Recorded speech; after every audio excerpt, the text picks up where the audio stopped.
Hi, my name's Henny Fordham and I'm Chair of the Neighbourhood Development Plan.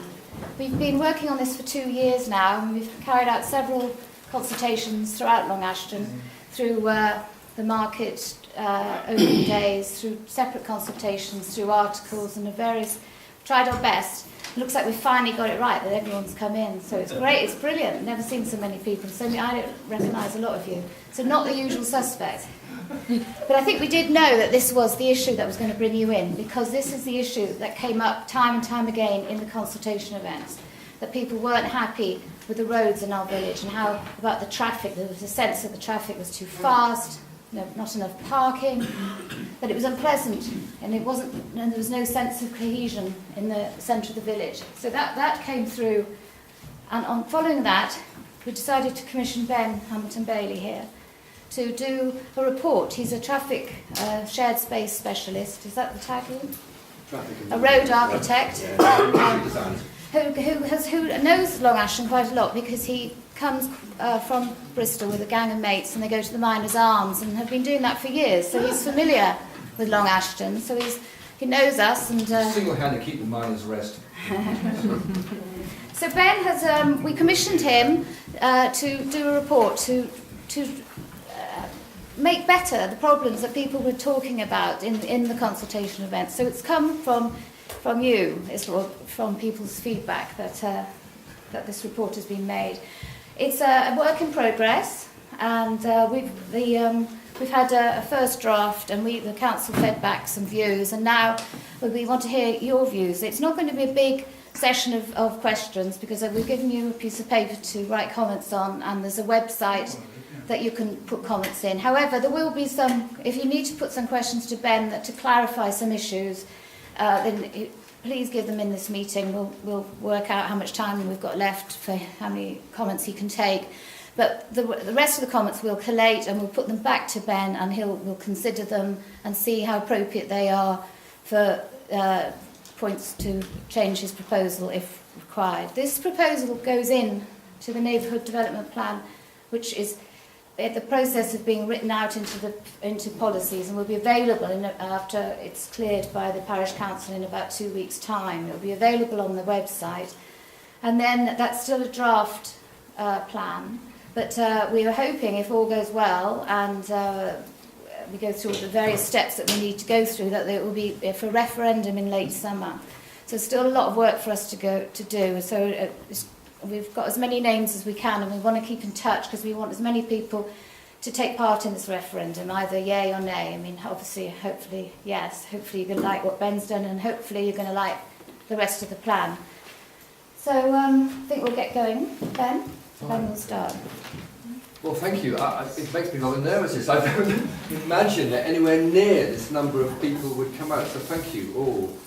Just to explain a little bit more, this is a sort of a work in progress, and it would be very useful to get at least a feel from this evening about whether we're moving in the right direction. Obviously there's a lot of detailed design yet to do. First of all, can you hear me okay? We did have a microphone, but it doesn't seem to be working okay. So just check at the back. Can you hear all right back there? If I do like this? And can you see the screen all right from the back, roughly? If you need to change the lights, we can do. But so what I was going to do was just explain. We went through some of these ideas with the group, with the team itself, with some of the members, and there was some useful feedback, and we moved in the right direction. But there's quite a lot still to do. But I think this would be very useful to run through our thinking so far on the subject of traffic and the quality of life in the village of Long Ashton, and just make sure that there aren't some, we're not completely moving in the wrong direction, or we're not being completely unrealistic, or whatever. And just explain, we're a small practice, street designers, urban design and traffic specialists based in Bristol. We are working with villages and towns all over the country. It's very nice to get something reasonably close to our home base, as it were, and we do patronise the Miners' Rest and other pubs in Long Ashton a great deal on a Friday night. But I also wanted to say that what we've tried to do is look at this place with an outsider's eyes to some extent, because if you live here all the time, it's very difficult to see what the issues are objectively. And of course, the experiences that the concerns that you have in Long Ashton are echoed in communities and parishes and town councils right across the country. Traffic and the relationship with traffic appears to be the #1 concern in hundreds and hundreds of villages. So I hope that some of that comparative experience might be useful.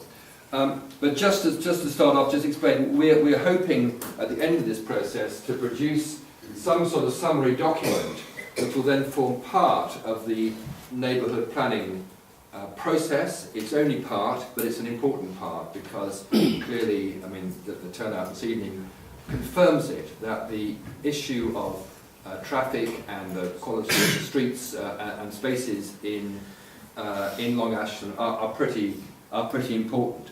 Of course, we come from a background, a sort of history, when the village itself, based around this extraordinarily, as the name suggests, long extended street. It doesn't even have its own continuous name. We don't necessarily, I don't think people call it the High Street or Long Ashton. It's called Long Ashton. It's changed its name throughout. And of course, you are an unusual village in the sense that it's like the name suggests, extraordinarily extended, built up from, I think, 5 different hamlets historically. We've had some useful input from the Historical Society.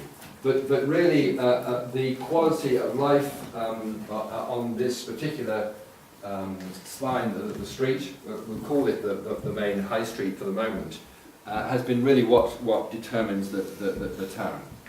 And I just make the point that up until fairly recently, I mean, the arrival of traffic is sort of relatively new, a post-war phenomenon. There was some, obviously, pre-war traffic, but the volume of cars didn't really become significant until the late 50s, early 60s. And ever since then, government policy and highway design and so on has tried to wrestle with what we do about the streets which have to cope with a considerable volume of traffic, both in terms of movement and, of course, in parking sense. And I think that, I hope I'm not being unkind to say that Long Ashton doesn't in any way fulfill its potential as a quality place to live, largely because of the difficulties that you have with traffic, which seems to be a very particularly unsatisfactory street in lots of ways. We'll go on to the reasons why. And so our focus has been largely on that main axis. There are other issues we could have addressed, but this is predominantly the nature of the central spine, Long Ashton Road or the High Street, running from the B Road at Ashton Court Park entrance right through to Wild Country Lane. And it's a street which is a sort of a legacy of different times that, as I'm sure you're aware, the village bypassed in the late 70s, I guess? 66. But that you've still inherited a street designed to, or be modified to cope with being a fairly major route into Bristol. It's obviously has some shortcomings. The space available for pedestrians is very limited, and likewise the arrangements for on-street parking are not particularly wonderful. And we might come back to how we might address that. But I think I wanted to start with a couple of observations about what makes for successful village space, public space. The streets, and particularly the main Long Ashton Road, your High Street, forms the greater part of the public shared space of a village. You haven't got huge village greens or other public squares. And we know from experience of what makes for successful public space that there's a key contrast between two types of highway. Now, we will continue to need motorways and major trunk roads. The bypass is a major linking the major settlements, and for such highways to work well, they have certain characteristics. They tend to be highly regulated by the state. We take exams to use them. We obey the strictures of the police. They tend to be very linear and single purpose. We don't use the Long Ashton bypass for trade or socialising or any other function. We expect them to be predictable and systematic, and perhaps most importantly, we expect a very recognisable and standardised form of signs and markings to know how they work. But from all observers of successful public space onwards, successful public space has exactly the opposite characteristics. It's rarely successful if the state over-regulates it. It tends to be much more complex and changing, much more unpredictable, much more multi-purpose, and much more responsive to the particular context, the particular circumstances, and that the way we use it tends to rely more on all sorts of complex cultural and social protocols and rules. In other words, there are two important but very contrasting types of highway. And I think much of our work on this and observations are that what you've got in Long Ashton is a muddle of these two types of highway. There's not a very clear distinction, but where we approach, I'll come back to it later, the relationship between the bypass and Long Ashton Road has not ever been adequately defined. So some sort of general observations, and you'll all be very familiar with the village itself, but just to confirm, although there are many other things we could look at, the focus of our work has been on the length of the high street between the B3128 and the junction with opposite Ashton Court Park, right the way through the sort of mile and a half approximately, roughly to around the junction with West Country Lane in the west. And obviously there are a whole number of other things which we'll come on to within that, but that's been the focus of this work. We do step outside of it. And within that length, it's an unusual village in that you're extraordinarily stretched out. Here we are in the village and village hall, and that's about a mile, I think, from the Angel and the church. It's surprising to have your village hall a mile from the church. That's a very unusual situation. And we've just highlighted some of the significant.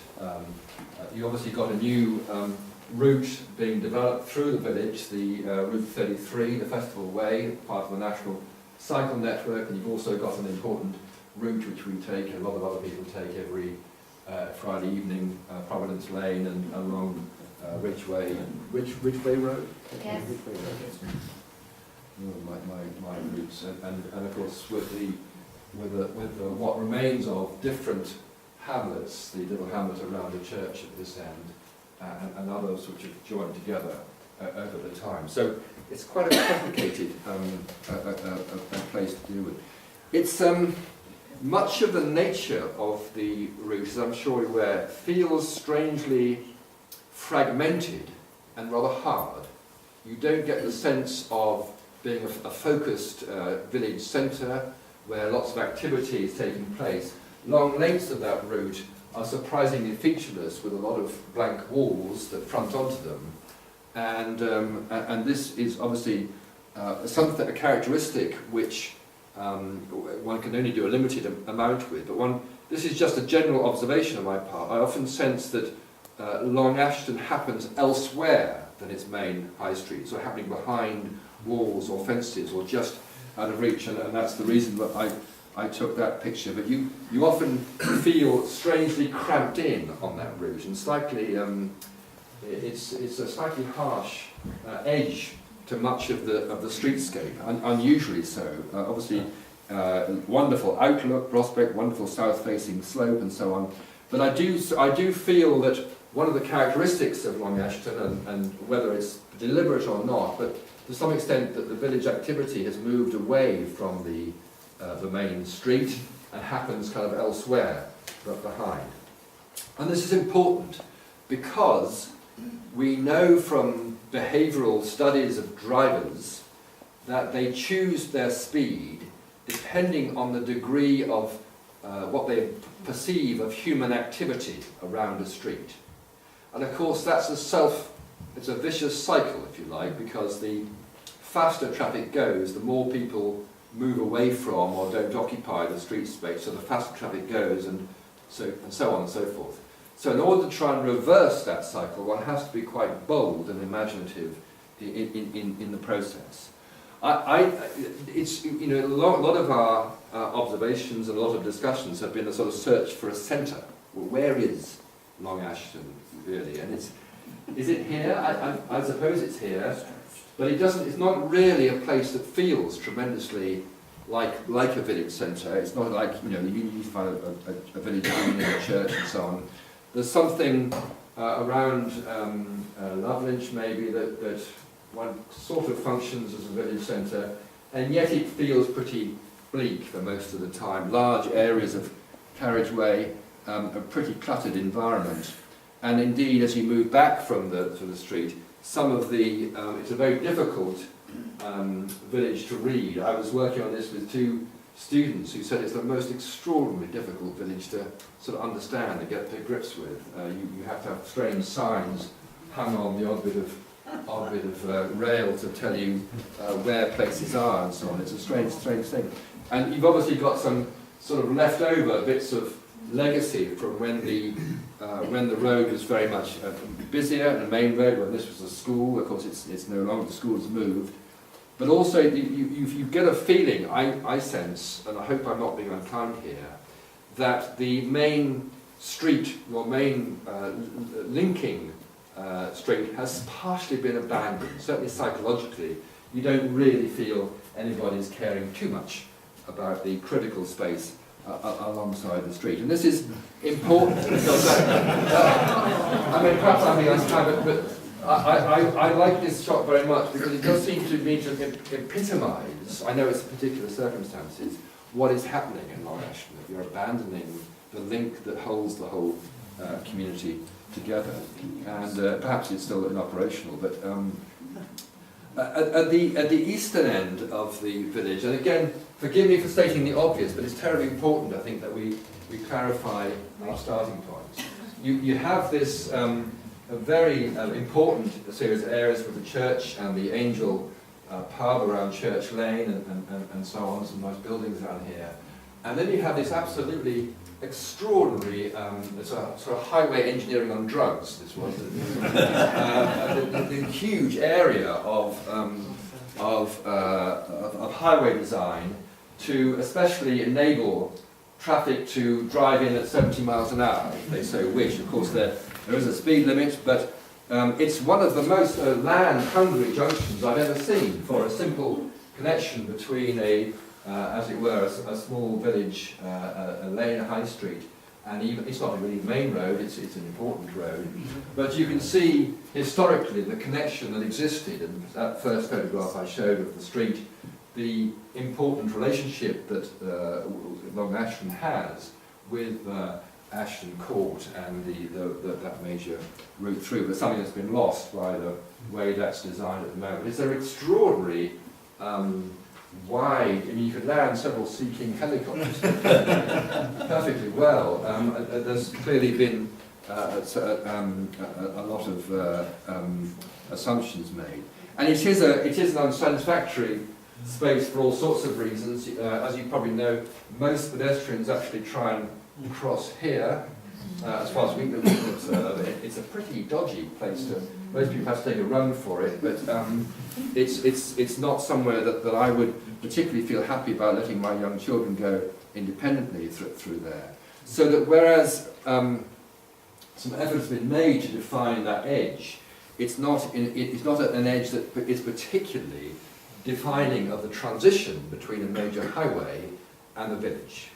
That you don't get a strong sense that that this is a completely different transitional gateway. So, and of course, the 30 miles an hour speed limit starts. We probably, why 30? the question we all pose ourselves is, what would be the ideal speed for traffic moving through a place like Long Ashton?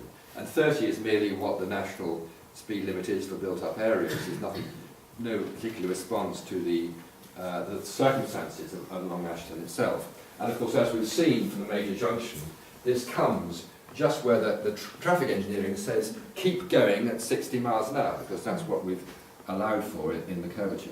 And quite quickly you're on the historic village itself, with Church Lane and the Angel and all the nice things around there. But it's again, there's little relationship, in my view, between this street and the activities of the church or the presence of the church. And again, it's another example where if you're a stranger to Long Ashton, where the heck, you can sort of hear the church, you sort of know it's there, but where is it? It's very difficult to be aware of its presence at all until you get up a little bit and you can see all of this extraordinary transition here with Church Lane and the farm and the Angel itself and so on at the back. We were really startled by how lovely that space around that church is.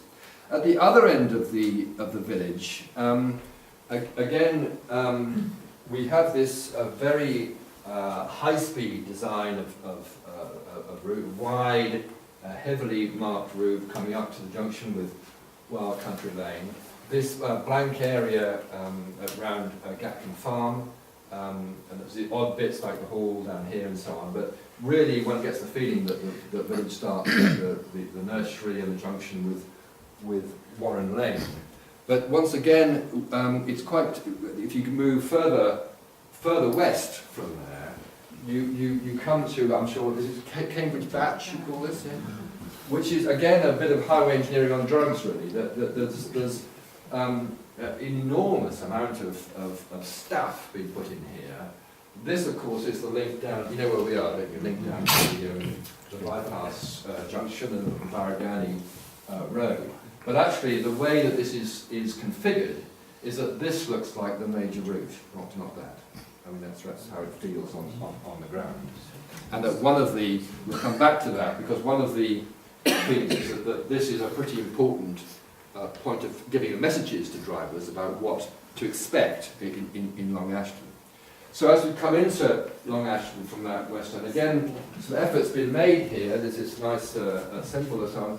But actually, you're not really in Long Ashton at this space. You're not really there until you're somewhere by the nursery. And certainly the highway design is not reinforcing the message of entry into a village. Again, the road markings and bollards are giving you a nice, generous sweep to keep your speed up as high as you can as you go past the Wild Country Lane junction.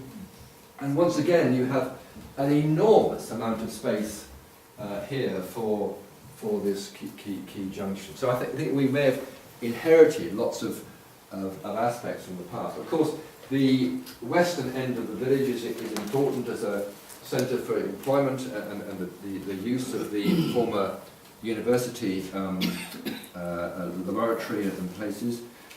And when it comes to the centre itself, it's quite hard to find the centre. It's difficult to know where it is. Is it here, maybe? Or is it around the sort of Bird in Hand and the Royal Education Club? Or maybe at the Angel and the church? Or maybe around the Co-op and Lovelinch? You've got, of course, polycentric is difficult. But certainly if there is anywhere that is the most likely focal point for pedestrian movement activity, it's likely to be either around here, the shops of Lovelinch, or the Co-op. And again, it's not a centre. It's really not. It's an irritation on a sweeping route that runs on through towards Bristol. And well, as you know, there's some sort of activity around there. But again, it's not somewhere that's really been configured as a centre. Some effort's been made. There's at least a community parish council notice board and a little bit of sitting out on the green. But I'm not sure it really hacks it as a centre. You do have, I think, a candidate for the most spectacularly ugly piece of architectural innovation I've ever seen. I hope that should be entered in a competition one day. As one moves back, of course, there are these shops. I have to say that for a population of the size of Long Ashton, one would expect to see shops doing rather better than this. And I think we'll come back to the relationship again between street and shop, between parking space and shops is not wonderful. But they serve some useful purpose and they're an important part of the village. As I'm sure you're aware, there's an important long distance path, the Monarchs, but not here. This isn't it, is it? Always get my mistake. There are two running parallel, but this is another route that crosses the path, again without much recognition. But there are bits of that area around the main route in the centre itself, which just feel to me to have been abandoned as the village moves back from its street. And of course, as it does so, it means that what you experience is unusually high levels of fairly aggressive driving. One of the tests that I always use, rather to the alarm of others, and the alarm of my wife in particular, is that I always try to walk down the middle of the road just to get a sense of what drivers would expect. And it's a very good way of testing how aggressive driving is, and boy, it's extraordinarily aggressive in this place. But I mean, the odd effort is made, but you kind of feel that everything's happening just around the corner somewhere. I don't know whether you see what I mean by that. But this is important because I think that if we come to trying to devise some recommendations for place to focus interest, I think it's the edges. I think it's this street that really does need some care and attention. The Royal British Legion Club again has a very sad corner to it on this critical junction with Providence Lane. Maybe there are opportunity for future developments which might change. So some important. This is file under boring but important, if you like. But it is important because we're at a stage of thinking about Long Ashton when across the country, thinking about traffic in towns, traffic in villages, is going through a major change. In the past, it was assumed that the job of engineers and planners was to keep activity, pedestrian life away from anywhere where there was traffic. Segregation was the principle implicit in policy guidance from the 1960s. Since the beginning of this century and the publication particularly of this government document, Manual for Streets 2 in 2011, a very different policy approach is now required of local highway authorities, recognising the place value of streets in addition to the corridors that they serve for movement. And I think that what this allows is a much fresher and a new look at the opportunities that you might have to change, particularly as building on the parish plan and as you develop a neighbourhood, opportunities for a neighbourhood plan. The ideas behind Manual for Streets tended to be rather urban, focusing on cities and larger town streetscapes. It's been very influential, but no, it wasn't really addressing villages so much. So with the help of Dorset County Council and Dorset A&B, we produced a little booklet which is available free on our website, looking at how villages might take more control over the traffic issues and begin to influence the way that drivers are interacting with that village. And it's many of those principles I hope that will help us. To call on somewhere completely different, could not be a bigger contrast to Long Ashton, but nevertheless there are some important principles in schemes like this one for Exhibition Road in West London. Some of you may have seen this recently, but Exhibition Road, just for those who don't know it, it's one of London's design streets after the Great Exhibition, runs from Hyde Park in the north down to South Kent Tube Station in the south, and it serves all the great museums, the V&A, the Imperial, the Natural History, Science Museum, Imperial College, the Gemelli Centre, the École Française, the Goethe Institute, all of those sort of great institutions. And what this street, the redesign of this street, with which I was briefly involved, tries to link all those buildings together to form some sort of coherent piece of public a public space, as opposed to merely anonymous corridor of street. And other examples are beginning to emerge, again, each very different, suited to its own particular context. But this street, unromantically called New Road in Brighton, but it's the road that serves the two theatres in Brighton, remodelled by Brighton and Hove Council about 5 years ago, to still cope with the taxis and buses that need to address the street, but with a very, very strong pedestrian and bicycle focus, and doing so through all sorts of design mechanisms rather than through a regulatory framework.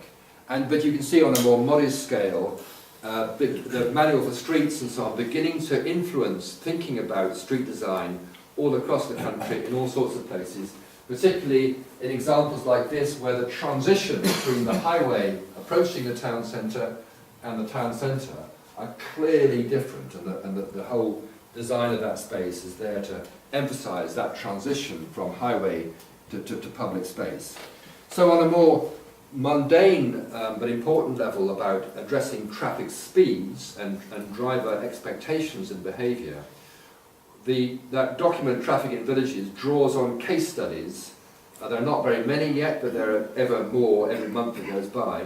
This was one of them in West Meon in Hampshire, was one of a whole number of villages, historic villages, that straddle the busy A32, the Meon Valley, for those of you who know it. And the A32 has a lot of traffic, rather more than runs through Long Ashton, and was plagued by speed, particularly by motorcycle speeds.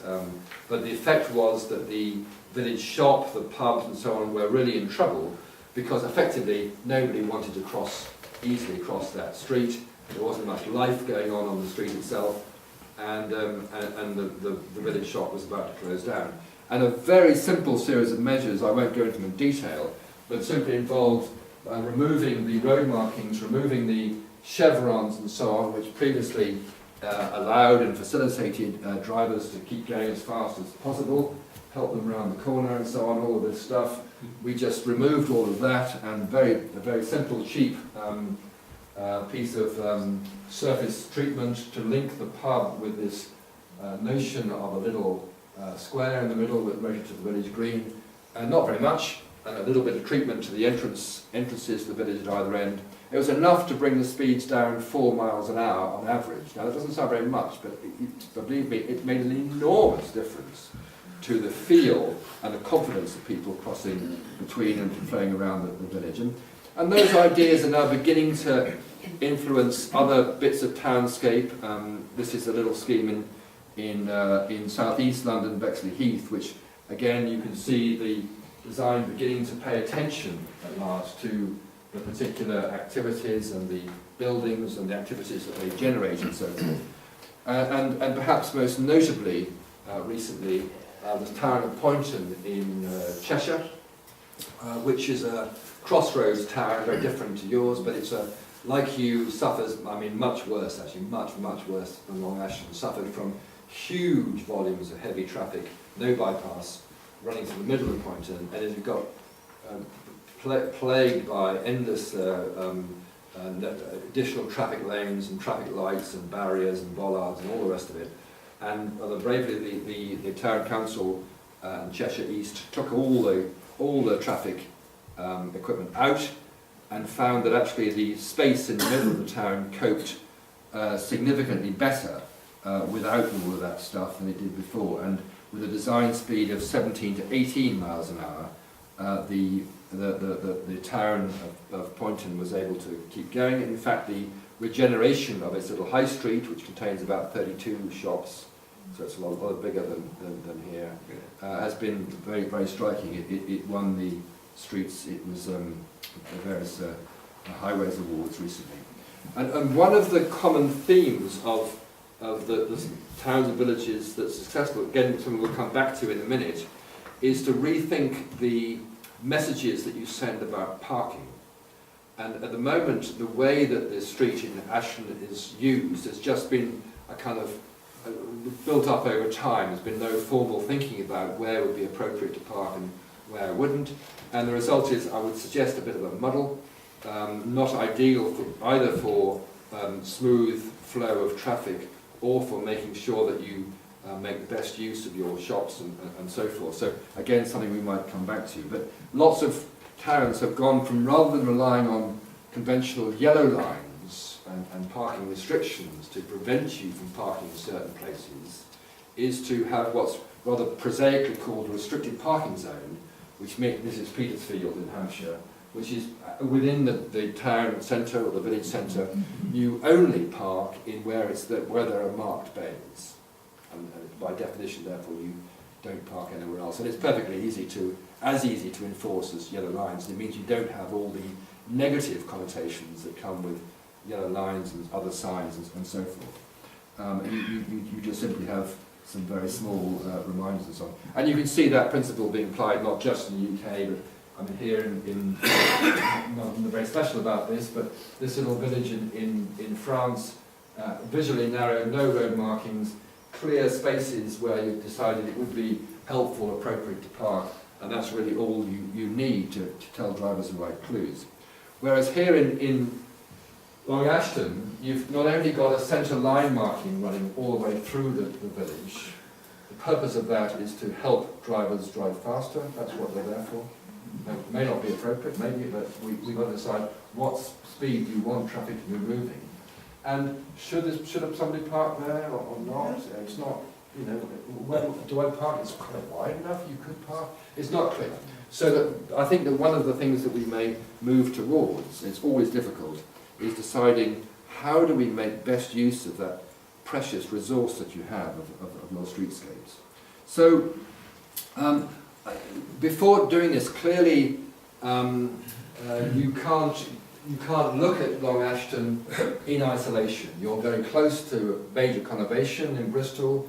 You lie close to a very major arterial route in from the west and the southwest, and that other things are happening around you or may happen around you.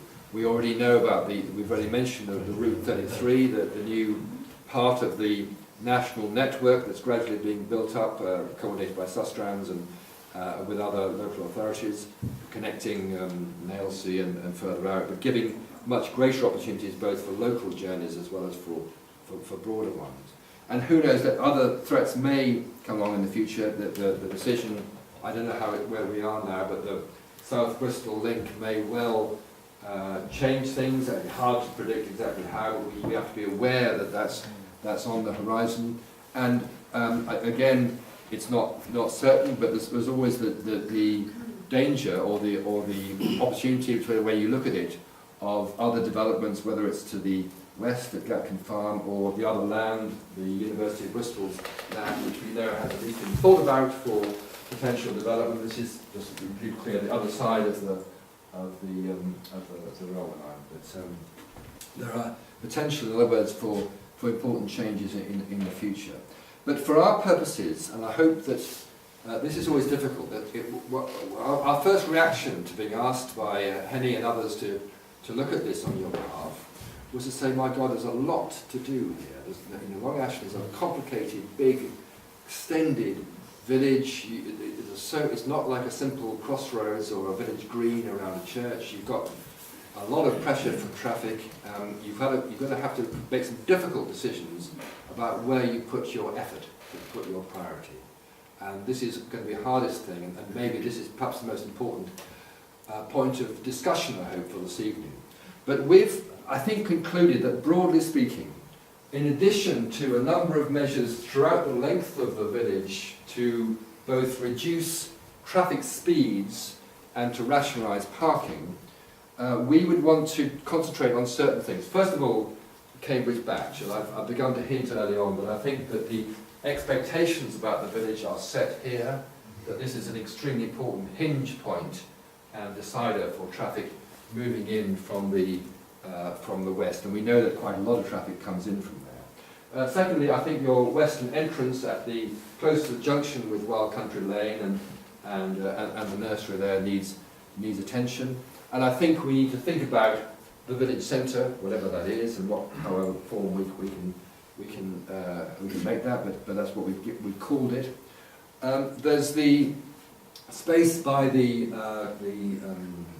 car park for the apartment built for the school, Thainscroft, which I think could do with some attention, and perhaps likewise the junction of Yanley Lane with the High Street, where that joins, which could be a useful bit of placemaking, and likewise there's the place around the church and the Angel, and finally the junction with the B3128. Now it's a lot, actually, it's much more than we initially thought, but I think that those, for our purposes anyway, would be, if I was in making recommendations, where I would put your effort. There'll be other issues as well. So just very briefly thinking about those.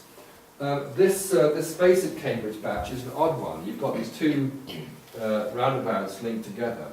Huge amounts of space, again, enormous amounts of all this. Look at all this unused pavement footway area. Pretty mean on this side, taking little account of the fact that there's an important desire line for cyclists from Barragurney direction and people coming across here, and important there's a link between, you know where I am, don't you? It's sort of a vertiginous picture, between the footway here and the route into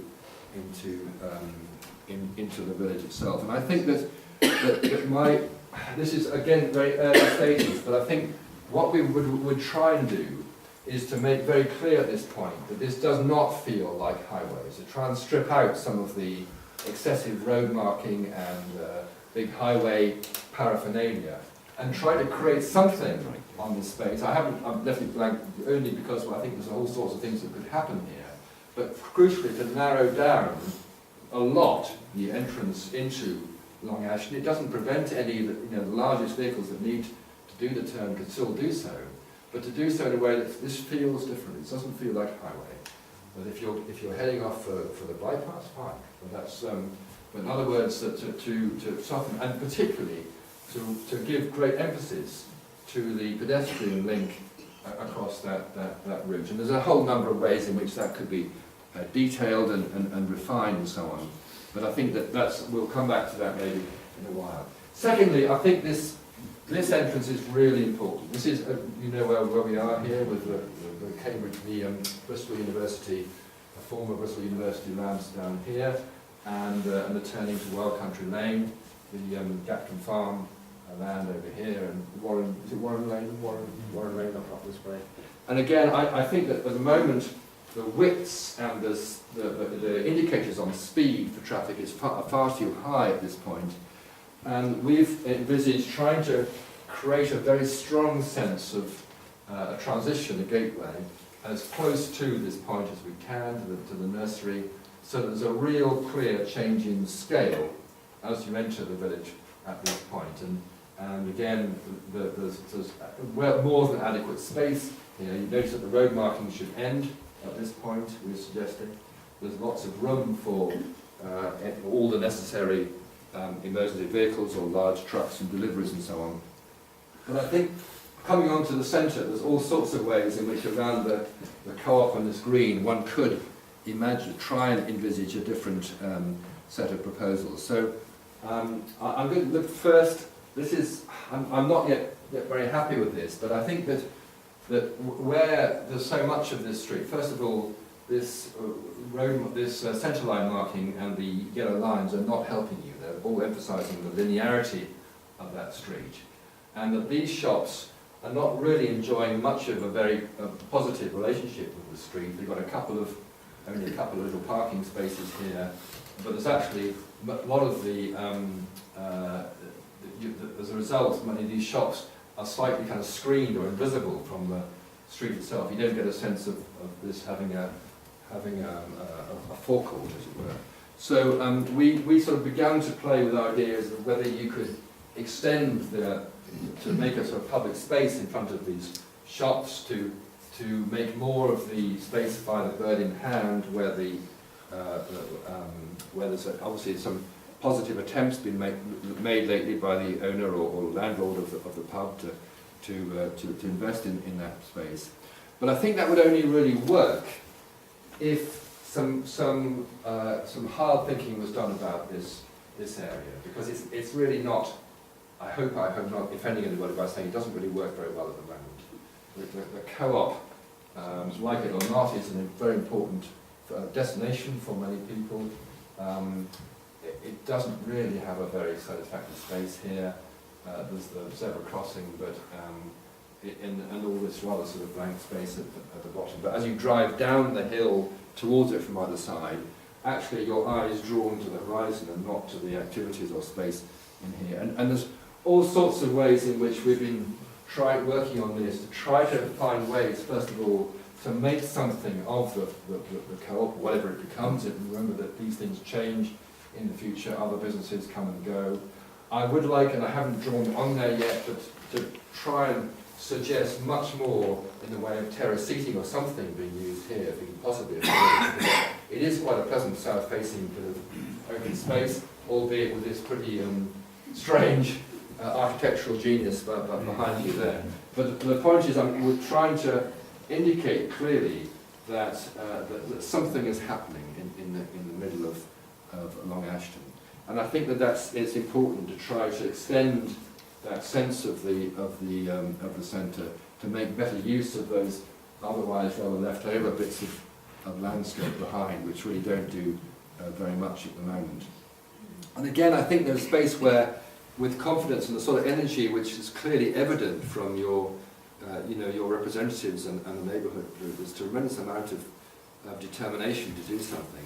But spaces, corners like this, really don't do anybody any favours. You're not going to promote Long Ashton as a destination, as a place to come stop or spend some time in, if you get corners like this. And I don't know, we began to don't take this too seriously, but we found so many old road signs hanging around on the verges when we were doing that survey. We kind of imagined them all just being used. But of course you could do a million things to help. It wouldn't need a highway authority to do that. These sort of things that can be done locally. At this space, this, as you know, the former school, the car park created for the school, not used very much for the school, it doesn't appear to us, and rather underrated, underused. And I think that finding some other way to make use of this space, make it a much more multi-purpose space, and linking it in some way to the building and to the route down towards the school, could be, I don't know, could be a way of giving you an important punctuation mark on that long stretch between the centre and the eastern end of the... What do those signs mean in the middle of the road? I don't know. No idea. No idea. You decide. I mean, I think actually it's a symbol taken from the school, but... sorry, it looks like somebody's been on drugs painting those. Well, I mean, certainly, yeah. It's the school logo. It's a school logo, actually, but...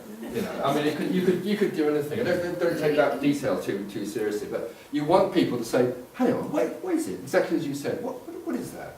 Yeah, which way do I go? Do I go that way or do I go that way? Exactly. That way looks safer. Oh, yeah, actually, exactly. You want some confusion and ambiguity and uncertainty at that point. Actually, it is exactly the idea. You've got it. Again, this.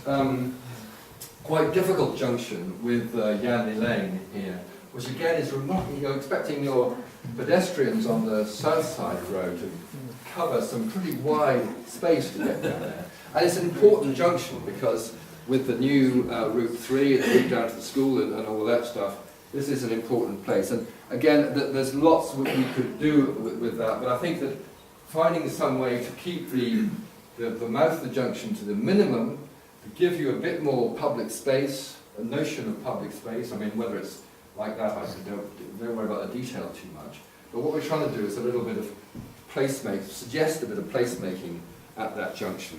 So to indicate that this is an important turn, and a lot of cyclists turn right at this point to get down to the new route from Providence Lane and so on. The Angel.